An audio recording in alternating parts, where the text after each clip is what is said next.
Hey everyone, welcome back to the Disinformation Chronicle. I want to talk about some things that need to be discussed, which are we have a lot of people in academia, specifically in public health. It's come out through the COVID era that a lot of people just don't know what they're talking about. Some of them are even worse than that. They don't publish anything of any real merit in the academic literature. They don't do anything to really help public health. What they spend a lot of time doing is messaging, getting on TV, writing op-eds. They're on social media. They're not really doing anything of any real professorial conduct, although they are professors, but they don't do anything in the actual professor field. Nothing in the academic literature. It's all just being online and yelling and hearing themselves talk. And one of these guys just popped up again. His name's Gavin Yamey. He's at Duke University.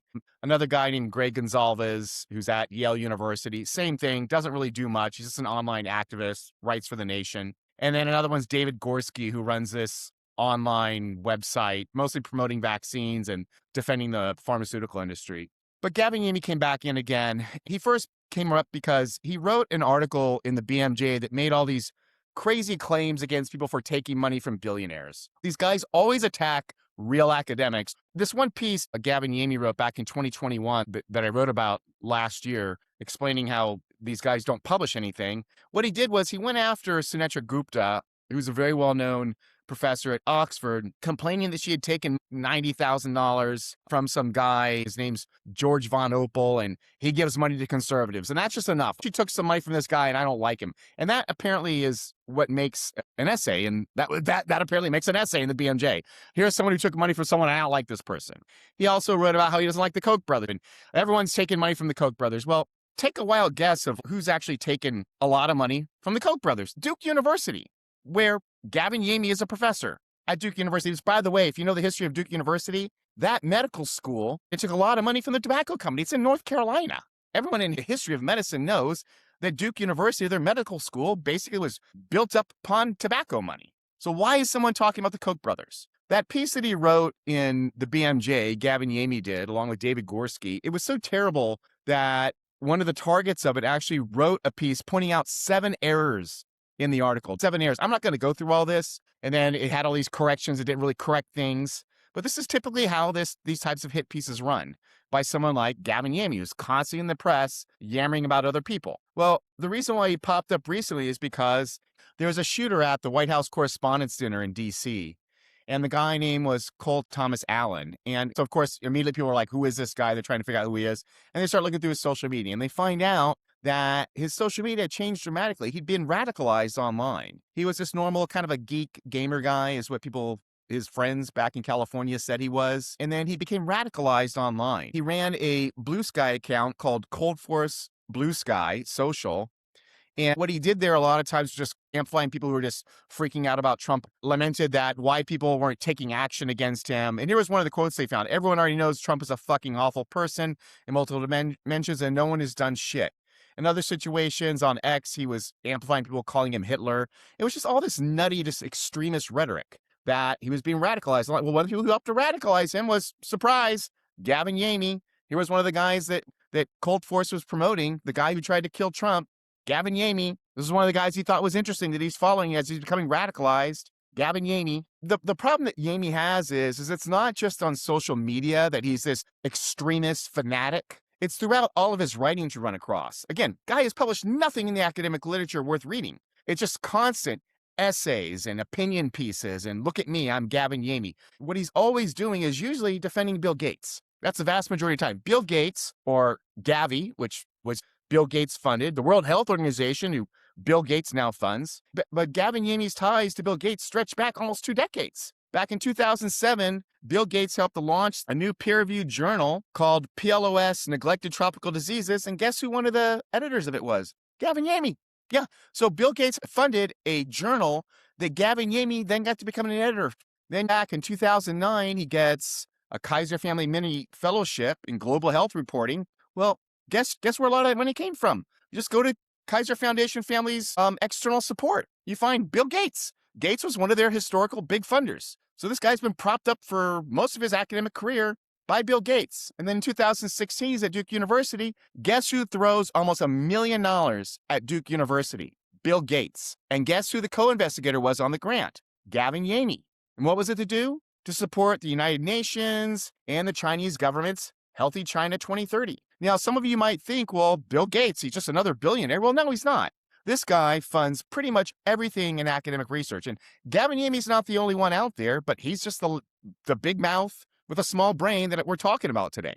The person who's really uncovered a lot of this stuff is investigative reporter Tim Schwab. He's got a book out now, but his first piece that I saw was in 2020. And he talked about how as Bill Gates funds public health, the poor keep getting sicker. And here's part of how he does this. So this is one of the things that Tim Schwab exposed. The Bill Gates Foundation reported a $40 million stake in CureVac, one of the dozen investments the foundation reports having companies.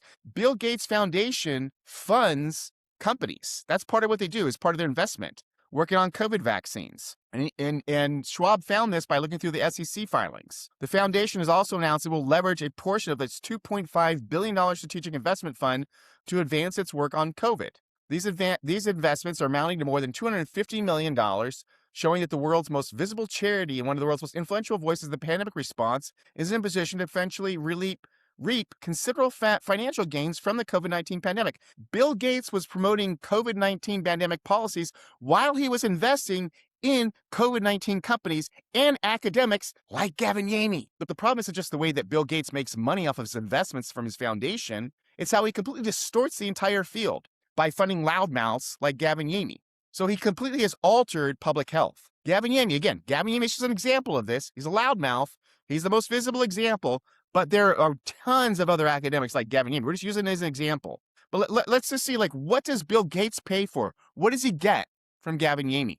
Well, you can see that when the United States withdraws from WHO, who's complaining about it in one of the top medical journals? Gavin Yamey, complaining this is weakening public health.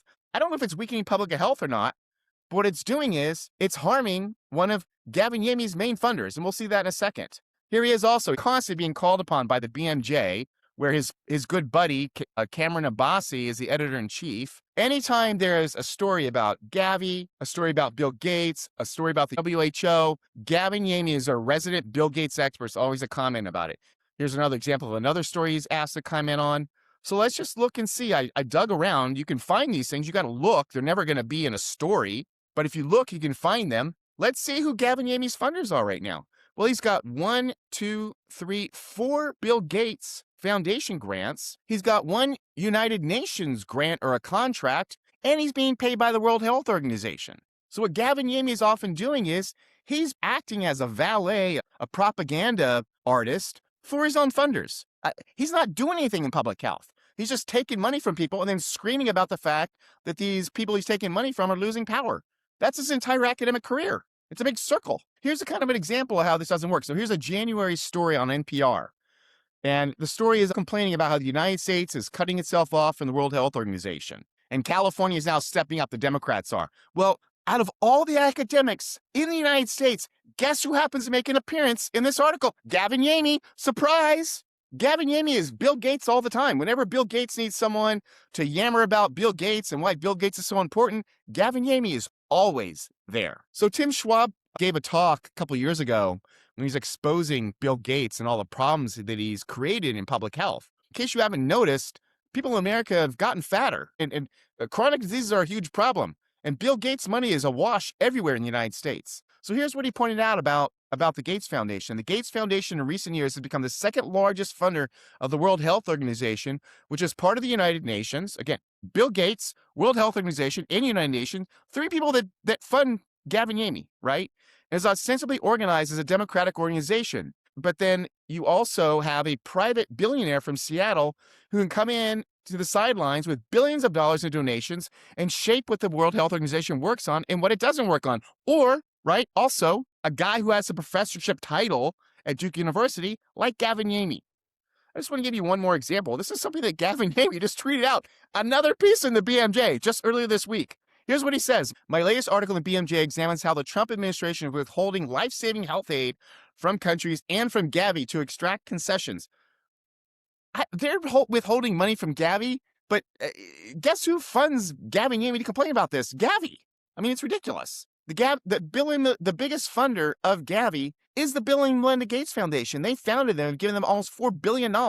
So when Gavin Yamey is not promoting Bill Gates he's promoting other groups that Bill Gates promotes, like GAVI, the World Health Organization, the UN. So it's all just a big circle. And you don't know about it because you don't know where the money is coming from. And it's why I'm constantly telling you, guys, whenever you hear someone saying something that doesn't sound right, whenever you run across an expert that just doesn't really sound like an expert, look for the money, follow the money. When you follow the money, you will find the truth. And the truth is that Gavin Yamey is not an academic. Gavin Yamey is a valet for Bill Gates. And there's a whole lot of other Gavin Yameys out there. I'm just giving you one example.